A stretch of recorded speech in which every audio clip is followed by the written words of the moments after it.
हम अकेले ही चले थे जानिबे मंजिल, मगर लोग आते गए और कारवां बनता गया। उतरौला के गांधी पार्क में कर्मिक अनशन का आज दूसरा दिन है और मेरे पीछे आप देख सकते हैं कि अयमन रिजवी का कर्मिक अनशन कल से चल रहा है और धीरे धीरे आज इनसे उतरौला की आवाम जुड़ रही है। यहाँ पे कई अन्य लोग बैठे हुए हैं उनके समर्थन में। ये उतरौला की जनता है जो उनके मांग के समर्थन में उनसे लगातार जुड़ती हुई जा रही है। ये संख्या दिन प्रतिदिन और बढ़ने की भी संभावना हो सकती है। दाहिनी तरफ देखेंगे कि काफ़ी लोग आ चुके हैं इनके समर्थन में। सुबह से ही ये लोग बैठे हुए हैं और इनकी मांगों में अपनी भी जो है वो रजामंदी शामिल कर चुके हैं। और ये भी लोग कह रहे हैं कि जो अयमन रिजवी की मांग है वो एकदम जायज़ है। निजी नर्सिंग होम अवैध रूप से संचालित जो यहाँ पे चल रहे हैं, जितने भी पैथोलॉजी अवैध रूप से चल रहे हैं, जितने भी अल्ट्रासाउंड अवैध रूप से चल रहे हैं, उन सब की जांच की मांग के लिए इन्होंने 24 जनवरी को एक ज्ञापन जिलाधिकारी को संबोधित उप जिलाधिकारी को दिया था। इनकी एक अन्य मांग थी कि उतरौला में जो राजकीय बालिका इंटर कॉलेज है 1857 का बना हुआ वो भवन है, लगभग 150 साल से ऊपर हो चुके हैं। भवन एकदम जर्जर हो चुका है, उसमें सैकड़ों बालिकाएं, शिक्षिकाएं और अन्य जो है वो वहाँ के स्टाफ वो अपनी जान जोखिम में डालकर शिक्षा ग्रहण कर रहे हैं। उसकी भूमि का मामला ये है कि वो राजस्व विभाग की बिल्डिंग है, राजस्व विभाग की ज़मीन है, वो उसके स्थानांतरण जो है वो शिक्षा विभाग को किया जाए और इस पुराने जर्जर भवन को ढहा करके नया कॉलेज बनाया जाए। उसके अलावा एक इनका अन्य मांग था कि उतरौला के बस स्टेशन में बना सुलभ शौचालय 2 साल से बंद है, उसको भी उसकी स्थिति को मरम्मत करा के उसको चालू कराया जाए। यहाँ पे इनसे आज काफ़ी लोग जुड़ गए हैं, तो आज लोग जुड़ चुके हैं, हम उनसे बात करेंगे और जानेंगे कि जो है क्या वजह है कि लोग अपना काम धंधा छोड़ करके अपने काम जो है काम को छोड़ करके अयमन रिजवी को अपना समर्थन देने के लिए चले आए हैं। हमारे साथ में एक बहुत ही वरिष्ठ बैठे हुए हैं सैफ रिजवी साहब, हम इनसे बात करेंगे और जानेंगे कि क्या वजह हुई। ये व्यापारी हैं, अपना व्यापार छोड़ करके वो अपना समर्थन देने के लिए यहाँ आए हैं, तो क्या ऐसी ज़रूरत पड़ी कि अपना समर्थन देने के लिए? जी बताइए। जो अयमन रिजवी की जो डिमांड है, जो मांग है, वो जायज़ है और उसमें ऐसी कोई बात नहीं है कि जिसको समर्थन ना किया जाए। ये अयमन रिजवी की समस्या नहीं है बल्कि जनता की समस्या है। इनका कहना है कि ये अयमन रिजवी की सिर्फ समस्या नहीं है बल्कि पूरे उतरौला की जनता की समस्या है। हम इनके बगल में बैठे हुए हैं, इनसे भी जानना चाहेंगे कि आपका क्या विचार है इसके? बिल्कुल अयमन भाई जो कर रहे हैं बिल्कुल सही कर रहे हैं। जो है इसमें पैथोलॉजी में गलत तरीके से जो है पब्लिक को मतलब गलत तरीके से पैसा लिया जा रहा है जो है, और डॉक्टर कमीशन के चक्कर में 2-2, 3-3, 4-4 बार जो है अल्ट्रासाउंड करा रहे हैं और बहुत लोगों को समस्या हो रही है इसमें। हम अयमन भाई के साथ हैं जो है, और अयमन भाई के साथ पूरी जनता है। इनका भी कहना कि अयमन रिजवी के साथ में है।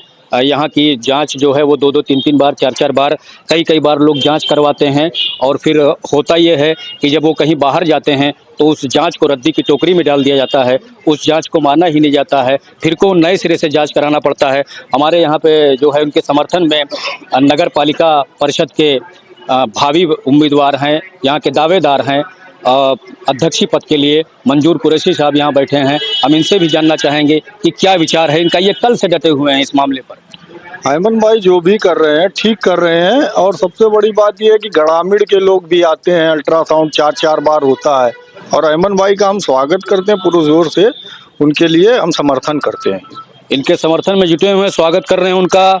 इनके बगल में हमारे जो है बहुत ही वरिष्ठ साथी मौजूद हैं, राज इदरीस साहब, इनसे जानना चाहेंगे क्या विचार रखते हैं इस आंदोलन के बारे में, इस कर्मिक अनशन के बारे में। आंदोलन की ज़रूरत थी, आंदोलन जो कर रहे हैं वो बहुत मुनासिब आंदोलन है, हम लोगों का पूरा समर्थन है। और जहाँ तक नर्सिंग होम की बात है, अल्ट्रासाउंड की बात है, इन लोगों का ना कोई रेट है ना भाव है, जिससे गरीब पीड़ित हैं और हम लोगों का पूरा समर्थन इनके साथ है। पूरा समर्थन है अयमन रिजवी के साथ में। हमारे जो है इस आबिद भाई बैठे हुए हैं कर्मिक अनशन स्थल पर, हम उनसे जानना चाहेंगे क्या जो है मिजाज रखते हैं इसके बारे में, इस आंदोलन के बारे में। देखिए, भ्रष्टाचार तो हर विभाग में है। अयमन भाई ने जो मसला उठाया है ये बहुत ही सराहनीय है, बहुत ही अच्छा काम किया है गरीबों के लिए। और भ्रष्टाचार में ये मेडिकल लाइन में भ्रष्टाचार बिल्कुल ये इतना है, जैसे भ्रष्टाचार का राजा जैसे कहा जाए, वो है मेडिकल लाइन में भ्रष्टाचार। इसके लिए न कोई इनकम टैक्स है इन लोगों के ऊपर, न कोई सेल टैक्स है इनके ऊपर, न कोई जांच है, न कोई पड़ताल है।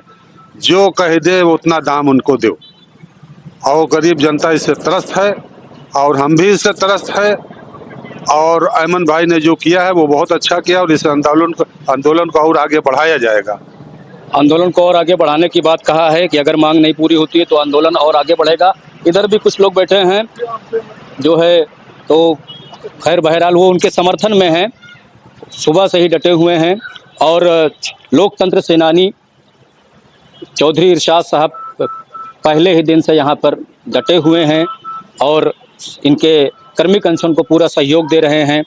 जी, मैं तो अहमद साहब के इस कर्मिक अनशन में कल ही से जुटा हुआ हूं, और मैंने आज एक ज्ञापन भी डीएम डॉक्टर महेंद्र कुमार को संबोधित ज्ञापन तहसीलदार उतरौला अवधेश कुमार को बुला करके यहीं गांधी पार्क में दिया है। यहाँ एक डॉक्टर हड्डी रोग विशेषज्ञ थे, डॉक्टर अभिषेक यादव, जिनका पर्सनल ट्रांसफर कर दिया गया है, उनको दोबारा यहाँ पोस्ट किया जाए या वैकल्पिक व्यवस्था के रूप में दूसरा हड्डी रोग विशेषज्ञ यहाँ लाया जाए। और भ्रष्टाचार की जड़ें तो इतनी मजबूत हो चुकी हैं कि 70 से 80% कमीशन डॉक्टर अल्ट्रासाउंड में, खून जांच में, एक्सरे रिपोर्ट में लेता है। अमन भाई जो भी कर रहे हैं बहुत ठीक कर रहे हैं, वो बधाई के पात्र हैं। जय हिंद, जय भारत। अयमन भाई के समर्थन में आप देख सकते हैं कि ये जो है धीरे धीरे इनसे महिलाएं भी जुड़ रही हैं, और कई जो है महिलाएं यहाँ पर के इनके अनशन स्थल पर आकर बैठी हुई हैं। देखिए जो है वो काफ़ी, इससे लग रहा है कि ये कर्मिक अनशन यहीं थमने वाला नहीं है, लंबा चलेगा। अगर इनकी मांग पूरी नहीं होती है तो अब महिलाओं की संख्या भी यहाँ आने लगी है। जो महिलाएं अपने घरों से नहीं निकलती हैं, उनके अपने चूल्हा और चौके से फुर्सत नहीं होती है, उन्होंने समय निकाल करके और इनके कर्मिक अनशन में समर्थन दिया है। इनके अनशन स्थल पे आकर के देख सकते हैं कि किस तरीके से लोग बैठ गई हैं, बहुत ही शालीनता से, बहुत ही जो है ईमानदारी के साथ यहाँ डटी हुई हैं, और अयमन रिजवी के साथ वो कंधे से कंधा मिलाई हुई है। अयमन रिजवी हमारे साथ आज बैठे हुए हैं। जनता के भी कुछ सवाल हैं, इनके जनता के कुछ आरोप इन पे भी लगे हैं कि अगर इनको यहाँ के पैथोलॉजी से, यहाँ के डॉक्टरों से दिक्कत है तो क्यों नहीं वो अपना इलाज लखनऊ, गोंडा, बलरामपुर या अन्य किसी शहर में जाकर के करवाते हैं। इस पे आप क्या कहना चाहेंगे? हम जो है इनसे बात करेंगे और जानेंगे। सबसे पहली चीज़ तो आपको ये बता दें कि मैं अपना इलाज और अपना अल्ट्रासाउंड रिपोर्ट अमेरिका या लंदन में भी करवा सकता हूं, क्योंकि हमारे परिवार में 2 डॉक्टर हैं, एक MBBS है, BMS है, और भी परिवार में बहुत से डॉक्टर हैं। मैं अपना इलाज जहां चाहूँ वहां करा सकता हूं। लेकिन ये लड़ाई जनता की है, गरीब असहाय लोगों की है। मजदूर कहाँ जाएंगे, किसान कहाँ जाएंगे? इन लोगों को, जो गरीब जनता यहाँ आई है, जो लोग हैं परेशान हाल, वही लोग यहाँ मौजूद हैं, यहाँ लड़ाई लड़ रहे हैं। पैथोलॉजी के नाम पे लोग, जैसे किसी का हीमोग्लोबिन 6 पॉइंट है और उसका डिलीवरी होना है, ऑपरेशन होना है, और उसमें 12 पॉइंट का अगर आपको रिपोर्ट दे दी गई और डॉक्टर उसी रिपोर्ट पे अगर ऑपरेशन कर दिया तो इस मौत का जिम्मेदार कौन होगा? और हमारे ऊपर आरोप है कि हम यहाँ किसी के यहाँ पैथोलॉजी पे जांच ना कराएं अगर उनके ऊपर विश्वास नहीं। हमारी दिक्कत नहीं है, हम तो दुनिया के किसी कोने में अपना अल्ट्रासाउंड भी करा सकते हैं, इलाज भी करा सकते हैं। लेकिन हमारे जो गरीब परिवार के लोग हैं, जो मजदूरी करते हैं, दिन भर सवैगिरी करके 500 रुपया रात में कमा के लाते हैं, वो अपने बच्चों का पालन पोषण कैसे करेंगे जब उनको जाँच के नाम पर सारा पैसा लूट लिया जाएगा? सरकारी अस्पताल में डॉक्टर की कमी है। एक हड्डी रोग विशेषज्ञ थे जिनका ट्रांसफ़र कर दिया गया, या तो उनकी जगह पे कोई एक डॉक्टर मिले या वो डॉक्टर हमको वापस मिल जाए। ये लड़ाई हमारी है ही नहीं, ये जनता की लड़ाई है। और यहाँ पे जनता यहाँ मौजूद है। दिन पर दिन सुबह से कई लोगों का समर्थन सैकड़ों की तादाद में मिला है। आप देख लें, महिलाएं भी यहाँ पे मौजूद हैं, बुजुर्ग भी मौजूद हैं।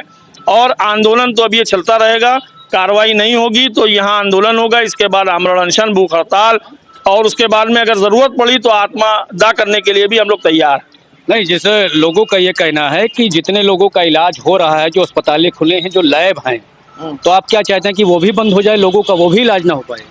जो अच्छे लोग हैं, जिनके यहाँ रेडियोलॉजिस्ट हैं, जिनके यहाँ टेक्नीशियन हैं, जो डॉक्टर MBBS है, जो डॉक्टर 1 डिग्री के ऊपर अपना अस्पताल संचालित किए हुए हैं, अभी जब जांच होगी तो आपको पता चलेगा कि 1-2 डॉक्टर की डिग्री पर सारे अस्पताल चल रहे हैं धड़ल्ले से।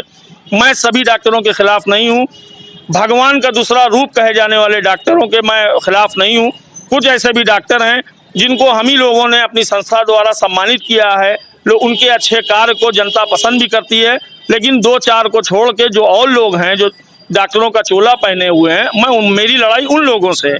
मेरी लड़ाई अच्छे डॉक्टरों से नहीं है, मेरी लड़ाई अच्छे पैथोलॉजी वालों से नहीं है। जिनके पास रेडियोलॉजिस्ट हैं, जिनके पास टेक्नीशियन हैं, वो अपना काम करें, हमको कौन दिक्कत है, हम लोग खुद उनकी यहाँ जाँच कराते हैं। मगर जो कुछ लोगों का ये भी कहना है कि किसी चिकित्सक से आपका कोई व्यक्तिगत मामला था इसलिए आप अनशन पर बैठ गए। देखिए, सवाल इस बात का है कि हमारा व्यक्तिगत कोई मामला ही नहीं है। अगर हमारा व्यक्तिगत मामला होता तो मैं नामजद उनका अनशन पे उनका नाम प्रकाशित करता या अधिकारियों से उनका नाम बताता, लेकिन मैंने ऐसा कुछ नहीं किया है। मैंने सभी के लिए, सभी अस्पताल, सभी जो अच्छे हैं उनके यहाँ भी जांच की जाए, अगर वो अच्छे हैं तो वो चलें, और जो फर्जी चल रहे हैं एक एक कमरे में, आप गांव ग्रामीण एरिया में भी जाके देख लीजिए, एक एक कमरे में जो है किराना की दुकान की तरह अस्पताल चल रहे हैं। नहीं, आपके ज्ञापन पे तो जो है वो टीम गठित हुई थी और अस्पतालों और पैथोलॉजी की जांच भी हुई थी, फिर आप क्यों कर्मिक अनशन पर बैठ गए? नहीं, जांच हुई थी, जांच में कार्रवाई कुछ नहीं हुई ना। जो अच्छे लोग हैं, जो उनका हॉस्पिटल देख रहा है, जिनके यहाँ डॉक्टर हैं, उनके यहाँ टीम जा रही है। जो झोला छाप हैं, जिनकी जांच के लिए कहा गया है, उनके यहाँ जा ही नहीं। झोला छाप आप किसको मान रहे हैं? हम झोला छाप उनको मान रहे हैं जिनके पास डिग्री नहीं है, जिनके पैथोलॉजी में कोई टेक्नीशियन नहीं है, रेडियोलॉजिस्ट नहीं है, हम उनको झोला छाप मान रहे हैं। उनके यहाँ अधिकारी अभी तक गए नहीं। जो लोग कार्य कर रहे हैं, जो अस्पताल अपना खोले थे वहाँ गए, और उसमें गलती अधिकारी की भी नहीं है, क्योंकि जिस टाइम जब जांच हुई है तो जो अच्छे लोग अस्पताल थे वो खुले थे, जो फर्जी थे वो बंद होकर ताला मार के भाग गए। जहाँ तक हमको जानकारी, जितने भी अस्पताल उतरौला में संचालित हैं वो झोला छाप नहीं है, सबके पास कोई ना कोई सफिशिएंट डिग्री है। अगर डिग्री थी तो जिस दिन जांच हुई उस दिन ताला क्यों लग गया? मेरा सवाल आपसे है कि उस दिन ताला क्यों लग गया? क्यों पैथोलॉजी वालों को ताला, जो हो सकता है कहीं वो गए हों या किसी अन्य काम में व्यस्त रहे हों, ताला लग गया हो। तो अगर एक लोग का काम हो सकता है, ये क्या हो सकता है कि 80% बंद हो जाए? जिस तरह GST चोरी के लिए जब सब लोग आते हैं तो पूरी दुकान बंद रहती है, तो 1-2 की बात अलग है, लेकिन अगर आप सही हैं तो आप खोलते। कहने का मतलब है कि सभी लोग ताला खोलें और आपकी टीम जांच करे। जी जी, बिल्कुल, अधिकारी की टीम जांच करे, और जो अगर नहीं मिल रहा है, ताला बंद करके भाग गया, उसको तत्काल सीज कर दें। जब वो अपना पेपर दिखाए तब उसको बहाल करें। अगर बंद करके भाग रहा है तो उसको ताला लगा के सीज कर दें। जब वो दोबारा अपना पेपर हर चीज दिखा दे तो उसको फिर आज़ाद कर दें, खोल लें। अभी तक किसी से कोई बात हुई आपकी अधिकारियों में? हमारी बात सिर्फ उप जिला अधिकारी महोदय से हुई थी, वो आज है नहीं। कल वो जो है कोई कार्रवाई करके फिर हमारे सामने आएंगे, और कल वो रहेंगे। आज वो कहीं बाहर हैं, कल वो आएंगे। अगर उसके बाद में वो क्या कार्रवाई किए हैं, क्या आश्वासन देते हैं, फिर आप लोगों को बताया जाएगा। तमाम चिकित्सकों का कहना है कि सभी चिकित्सक अस्पताल पैथोलॉजी के साथ आपके व्यक्तिगत अच्छे संबंध हैं, फिर आपने उन्हीं के खिलाफ मोर्चा खोल दिया। यही तो एक बात है कि हमारे सारे लोगों से अच्छे संबंध है, अच्छे डॉक्टर हैं जो, उनसे भी संबंध है, लेकिन हमारा कहने का मतलब है उन डॉक्टरों का भी तो नुकसान हो रहा है।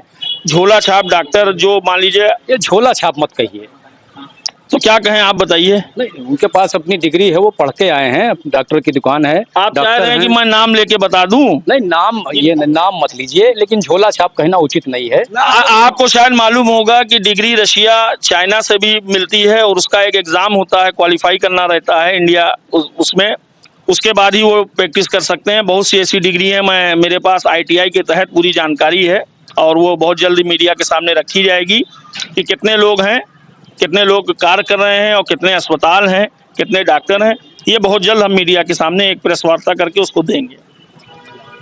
तो आपका कहना ये है कि जो विदेश से MBBS करके आते हैं, MCI क्वालिफाई नहीं किए हैं, ऐसे लोग भी यहाँ पे अपना अस्पताल चला रहे हैं? बिल्कुल चला रहे हैं, डिग्रियां लगी हुई हैं। आप गांव को देखिए, खाली उतरौला ना देखिए, आप चीती, पेहर, ये जो छोटे छोटे गांव हैं, इस एरिया में देखिए कि डॉक्टर जो है चला रहे हैं। अगर वो सही हैं तो जब जांच टीम जाए तो उसको खोल के वो स्वागत करें। आइए SDM साहब, आइए CMO साहब, आइए एडिशनल CMO साहब, स्वागत करें, मिठाई खिलाएं। बंद करके भागने का क्या कारण? कौन बंद करके भागा था? अब ये तो जांच का विषय है, ये आप अधिकारी, संबंधित अधिकारियों से आप अपनी हर बात में कहने की बंद करके भाग गए, तो कौन भागा था? हम इसलिए नहीं आपसे बता सकते हैं क्योंकि हम वहाँ पे मौजूद नहीं थे, हम तो धरना स्थल पे मौजूद थे। लेकिन जो अधिकारी वहाँ मौजूद थे, उनका नंबर है आपके पास, आप उनसे पूछिए कि कितने लोग बंद पाए गए। आपकी मीडिया ही ने तो लिखा है कि बहुत से ताला बंद पाए गए, लोग अस्पताल बंद कर करके भाग गए, लोग पैथोलॉजी भाग गए, ये आपका पेपर ही तो लिख रहा है। इसके मतलब कहीं ना कहीं आप लोगों ने फोटो लिया होगा। ये थे कर्मिक अनशन के दूसरे दिन अयमन रिजवी, और ये बिल्कुल उसी तरीके से डटे हैं कि डर से, लहरों से डरकर नौका पार नहीं होती और कोशिश करने वालों की कभी हार नहीं होती। उतरौला से इमरान अली शाह, आई न्यूज़।